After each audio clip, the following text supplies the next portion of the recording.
In a quiet town nestled between the Arizona deserts and the edge of civilization, lived a 70-year-old man named Harold Whitmore. He was known for his solitude, his thick silver beard, and the way he walked every morning before sunrise, carrying a weathered leather-bound journal in his coat pocket. Harold had been many things in life: soldier, teacher, carpenter. But now, he was mostly just a man trying to outrun time. He had no children, no wife, no real family to speak of. His neighbors barely knew his name. But everything changed on a Monday morning in early spring.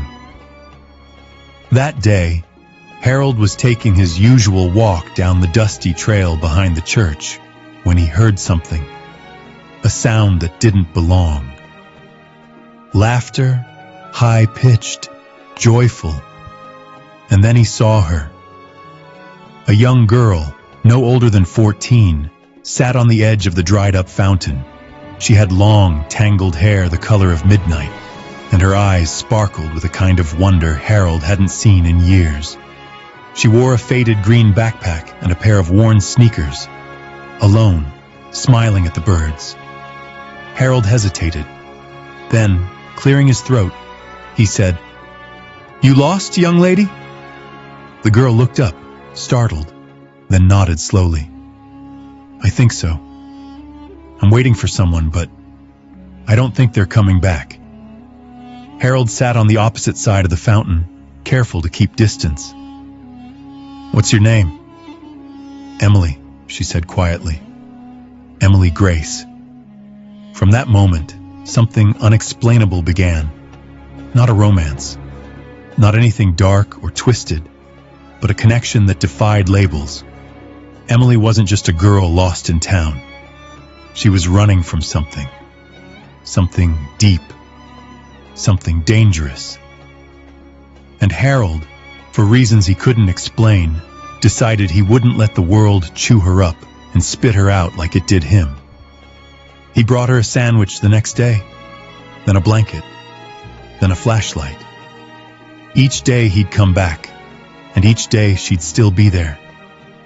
But the town was watching, and whispers travel faster than truth. The town of Marlow was small, very small. The kind of town where rumors bloom quicker than flowers. It didn't take long for eyes to notice the strange companionship forming between old Harold and young Emily. "She's too young," someone whispered at the diner. "He's too old," another added. "Something's not right." But no one knew the truth. Harold never touched Emily, never crossed a line. He simply gave her safety, company, a place to exist when the world had forgotten her. He let her speak, and he listened, truly listened. One day, as they sat by the fountain again, Emily asked, "Do you think people can really change?" Harold didn't answer right away. He looked out at the desert horizon, then said, "Only if they're honest about who they've been." And Emily? She began to open up, slowly, carefully. "My mother's boyfriend hurt me," she whispered one day. "That's why I ran." Harold clenched his jaw. His eyes grew wet, but he said nothing, only nodded. He understood pain. He understood survival. He started making calls, quietly, carefully, to shelters, to social workers, to people he hadn't spoken to in decades. He wasn't going to let her disappear into the system. But the town? It was losing patience. One morning, the sheriff knocked on Harold's door. "We've had complaints," he said. "You and the girl, people are worried." Harold sighed. "I'm trying to protect her. That's all." The sheriff narrowed his eyes. "Sometimes protection looks a lot like trouble, Harold." And just like that, the quiet connection between an old man and a broken girl became a target. But Harold wasn't done fighting. The storm didn't arrive with thunder. It came quietly, like betrayal often does. One morning, Harold awoke to find the girl gone. Emily's usual spot near the back porch was empty. The blanket, the sketchbook, even the half-eaten granola bar she always left behind. All of it had vanished. Panic set in, not because Harold feared for himself, but because he knew something was terribly wrong. Then came the knock. Not the sheriff this time. It was a social worker, flanked by 2 officers. They held papers, a warrant, a removal order, anonymous tip, they said. A 70-year-old man harboring a runaway girl. That's all it took. Harold tried to explain, calmly at first. She ran from abuse, he said. She was scared. I gave her food, a blanket. I made calls to the hotline. I did everything the right way. But the system didn't care. The officers searched his home, opened drawers, flipped through photo albums, rifled through his old books like they were secrets. Emily was found 2 towns over, hiding in the back of a bus station bathroom, hungry, cold, ... and scared. She didn't resist when they took her, but she kept repeating one thing.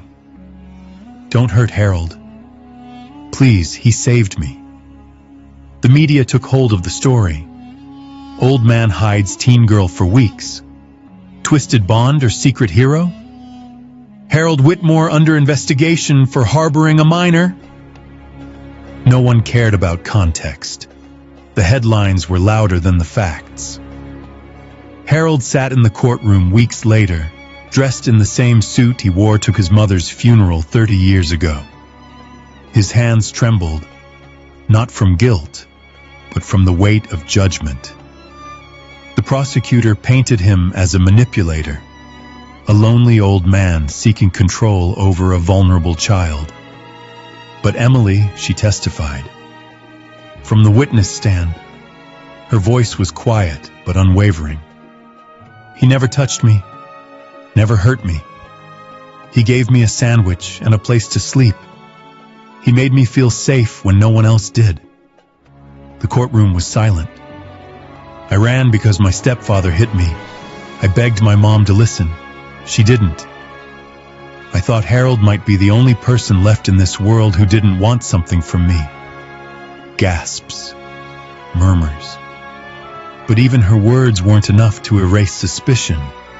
Harold was acquitted. No charges stuck.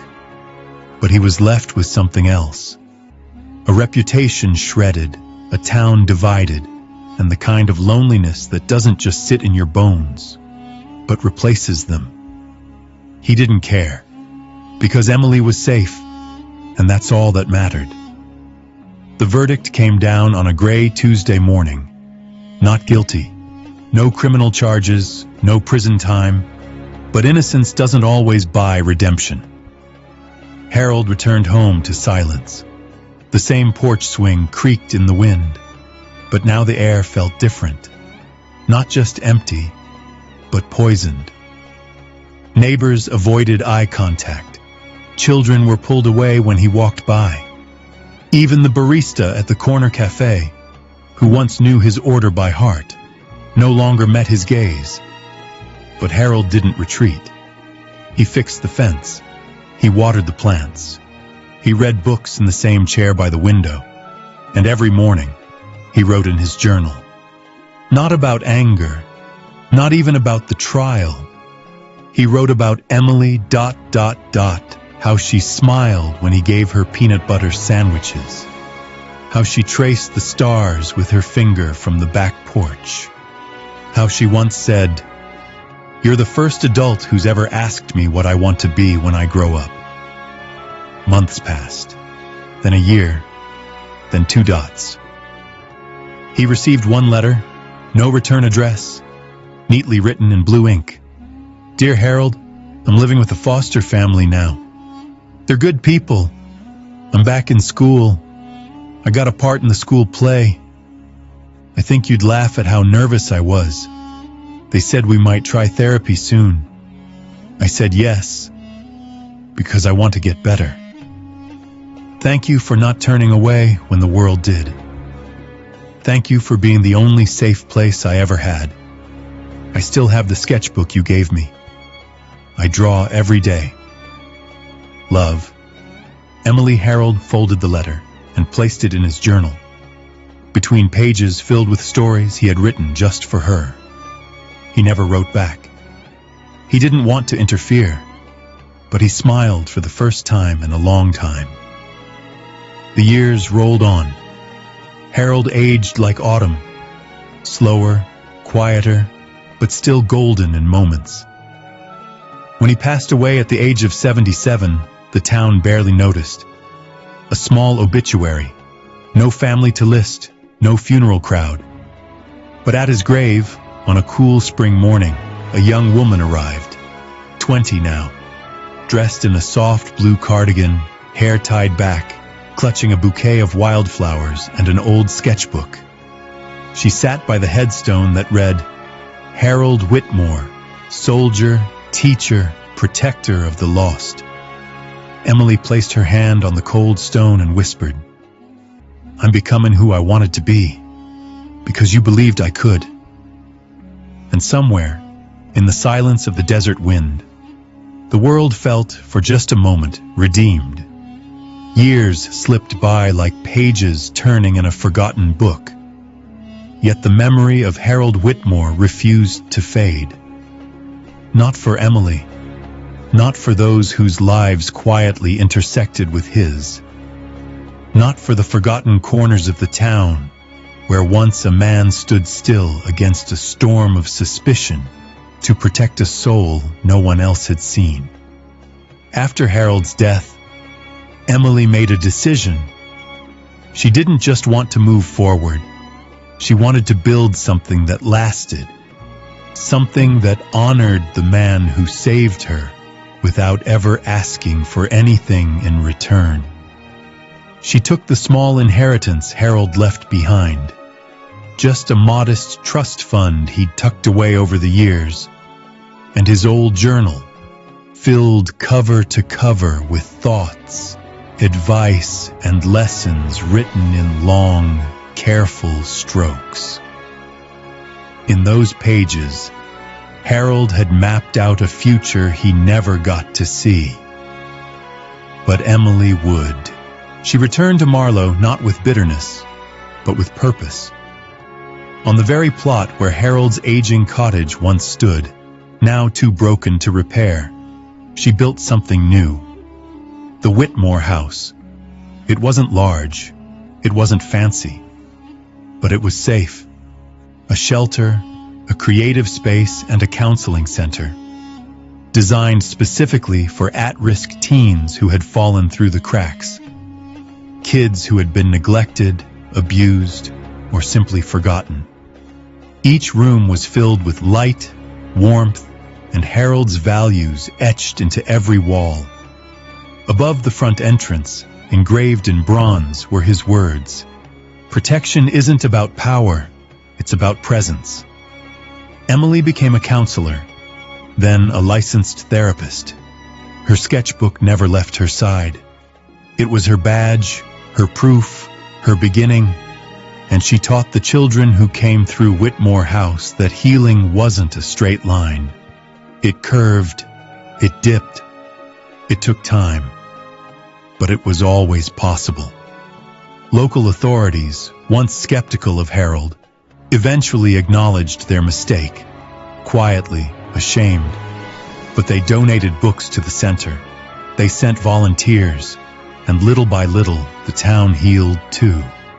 Every year, on the anniversary of Harold's passing, Emily would visit his grave, lay down a new drawing, and speak aloud a quote from his journal. It became a tradition, not just for her, but for others who had grown up through the Whitmore house. Now adults, survivors, dreamers. By the time Emily turned 30, hundreds had passed through the doors of the shelter. and every one of them knew who Harold was. Not through scandal, not through headlines, but through the truth. They knew that once, a 70-year-old man with no family, no fame, and no reason to care, gave a frightened girl a sandwich, a blanket, and a belief that she mattered. And that belief changed the world. Because real legacies aren't built on wealth or reputation. They're built on quiet acts of courage that ripple forward forever.